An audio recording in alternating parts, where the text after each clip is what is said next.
سورہ البقرہ کی 186 آیت مشہور وَإِذَا سَأَلَكَ عِبَادِي عَنِّي فَإِنِّي قَرِيبٌ أُجِيبُ الدَّعْوَةَ الدَّاعِ إِذَا دَعَانِ۔ اے نبی صلی اللہ علیہ وآلہ وسلم، جب میرے بندے آپ سے میرے بارے میں پوچھیں تو آپ فرمائیں میں تمہارے بالکل قریب ہوں، ہر پکارنے والے کی پکار کو سنتا ہوں، لیکن فَلْيَسْتَجِيبُوا لِي، ان کو بھی تو چاہیے کہ میرا حکم مانے، وَلْيُؤْمِنُوا بِي، اور مجھ پر ایمان لائیں، لَعَلَّهُمْ يَرْشُدُونَ، تاکہ یہ کامیاب ہو سکیں۔ اس طرح نہیں ہوگا کہ آپ نافرمانیوں کی زندگی گزاریں اور پھر آپ باغیوں والی زندگی گزاریں اور پھر دعا کا ایک پروٹوکول ہے۔ جامع ترمذی میں حدیث ہے، نبی الاسلام بیٹھے تھے، سیدنا ابوبکر سیدنا عمر بیٹھے تھے، ایک شخص آیا، اس نے نماز پڑھی اور ڈائریکٹ اللہ سے مانگنا شروع کر دیا۔ نبی الاسلام نے فرمایا سائل نے جلدی کی۔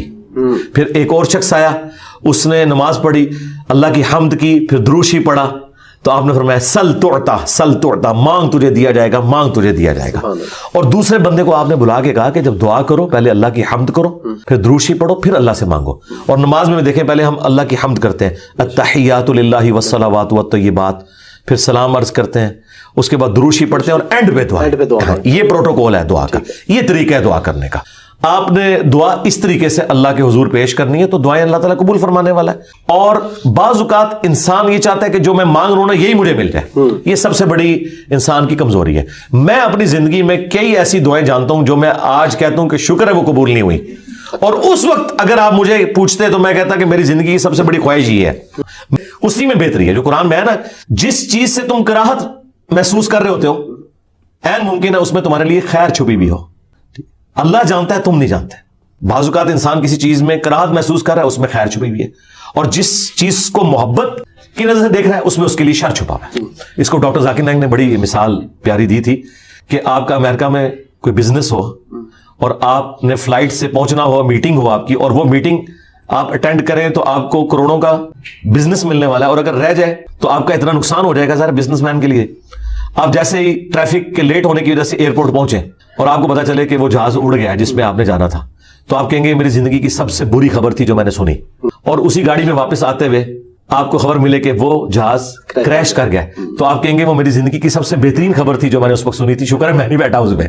ایک ہی خبر تھوڑی دیر پہلے زندگی کی بدترین خبر تھی اور اگلے لمحے وہ سب سے اچھی۔ اچھا، اس چیز کو اللہ نے قرآن میں حضرت موسیٰ اور خضر کے واقعے میں سمجھایا ہے، جس میں وہ ایک بچے کی گردن مروڑ دیتے ہیں۔ وہ یہ نہیں ہے کہ یہاں کو پیر بچوں کی گردنیں مروڑیں گے، وہ فرشتہ تھا، وہ حضرت اسرائیل والا کام کر رہا تھا، اس کو اللہ تعالیٰ نے اتنی عمر بچے کو دینی تھی، لیکن اس کے جواب میں انہوں نے کیا کہا کہ تمہارے رب نے ارادہ کیا کہ اس سے بہتر اولاد انہیں دے، کیونکہ اس اولاد نے ذلیل کروانا تھا ماں باپ کو۔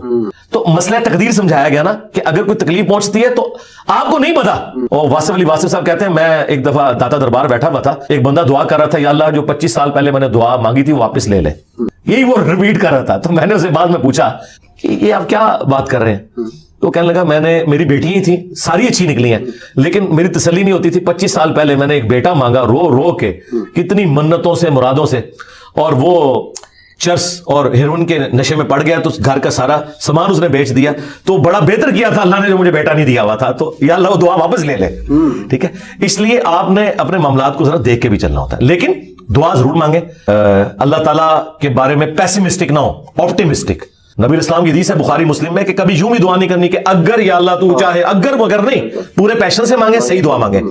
اور مسلم شریف میں حدیث ہے نبی اسلام کے ایک صحابی اتنے بیمار ہوئے کہ وہ ہڈیوں کا پنجر بن گئے۔ نبی الاسلام ان کی عادت کرنے گئے، آپ نے کہا کہ تو اللہ سے کیا مانگتا ہے یہ جو تیری حالت ہوئی ہوئی ہے؟ تو نے کہا یا رسول اللہ میں اللہ سے ایک ہی دعا مانگتا ہوں کہ اے اللہ جو تو نے مجھے آخرت میں عذاب دینا ہے نا دنیا میں دے لے۔ نبی الاسلام نے کہا سبحان اللہ، اللہ پاک ہے، یہ تو نے کیا عقیدہ بنایا ہوا ہے؟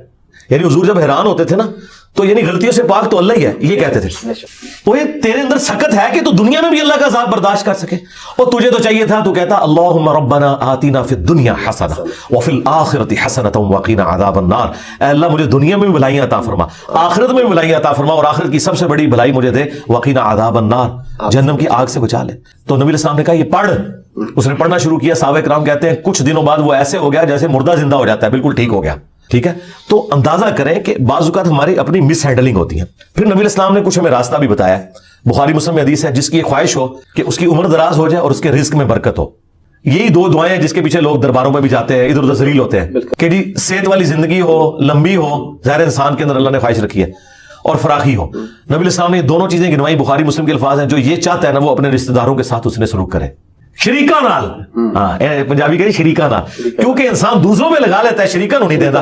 جدھر یعنی آپ کے وہ کامن انٹرسٹ ہوتے ہیں نا, وہ شریک ہوتے ہیں نا وہ, اس لیے آپ دیکھیں یہ سارے تعویذ دھاگے بھی شریک کرواتے ہیں. کبھی کسی محلے دار نے کسی پہ تعویذ نہیں کرایا, وہ آپ کے شریک ہی کروا رہے ہوتے ہیں. جہاں جیلسی فیکٹر تھا وہیں خرچ کرنے کے اوپر اللہ تعالیٰ نے اجر رکھا ہوا ہے, اور یہ آپ کے اوپر کتنی بڑی آزمائش ہے.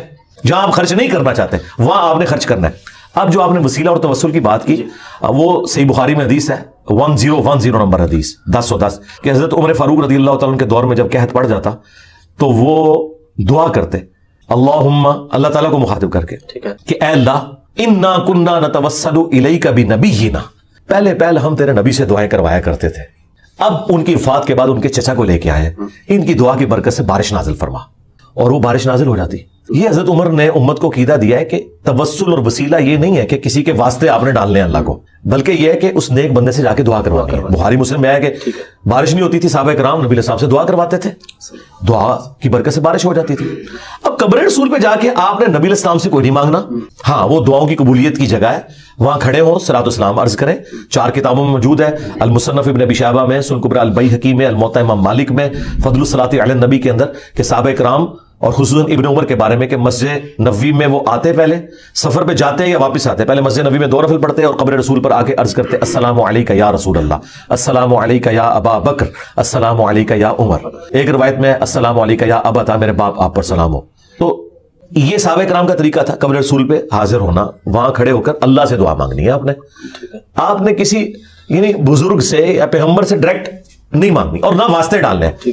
دیکھیں قرآن میں 40 کے قریب دعائیں آئی ہیں, سب ربنا کے ساتھ ہیں, کوئی وسیلے واسطے نہیں ہے اس میں. مجھے نہیں سمجھ آتی آپ وسیلے واسطے سے بھی آگے جا کے ڈائریکٹ بزرگوں کو پکارتے ہیں, یا علی مدد کہتے ہیں, یا شیخ عبد القادر جیلانی مدد کہتے ہیں. ان سے پوچھو کہ اللہ کے بندو کیا مولا علی علیہ السلام نے کسی کا واسطہ ڈال کے کبھی دعا کی ہے یا اسے پکارا ہے؟ شیعہ کی جو سب سے اتھینٹک کتاب ہے نا مولا علی کے خطبات, نہج البلاغہ, اس میں ایک خطبہ موجود ہے. اپنے بیٹے کو انہوں نے کچھ نصیحتیں کی ہیں, اس میں انہوں نے کہا کہ حسن یاد رکھنا تم اس کی اولاد ہو جس نے عنقریب مر کے مٹی ہو جانا ہے, بقا صرف اللہ کی ذات کو ہے. حسن جب بھی تجھے مصیبت اور پریشانی ہو صرف اسی کو پکارنا, اور اے میرے بیٹے حسن یاد رکھنا اللہ کی بارگاہ وہ ہے جس میں اس نے اپنے لیے کوئی دربان بھی مقرر نہیں کیا, تم ڈائریکٹ اللہ سے مانگو. اب مجھے بتائیں اگر یا علی مدد کا عقیدہ ہوتا تو سب سے پہلے وہ اپنے بیٹے کو سکھاتے, حسن ابن علی کو. اگر حسن ابن علی کو یا علی مدد کا عقیدہ نہیں سکھایا گیا تو باقی تو شاہی کوئی نہیں. پھر یہ سارے انہوں نے گھڑے میں عقیدے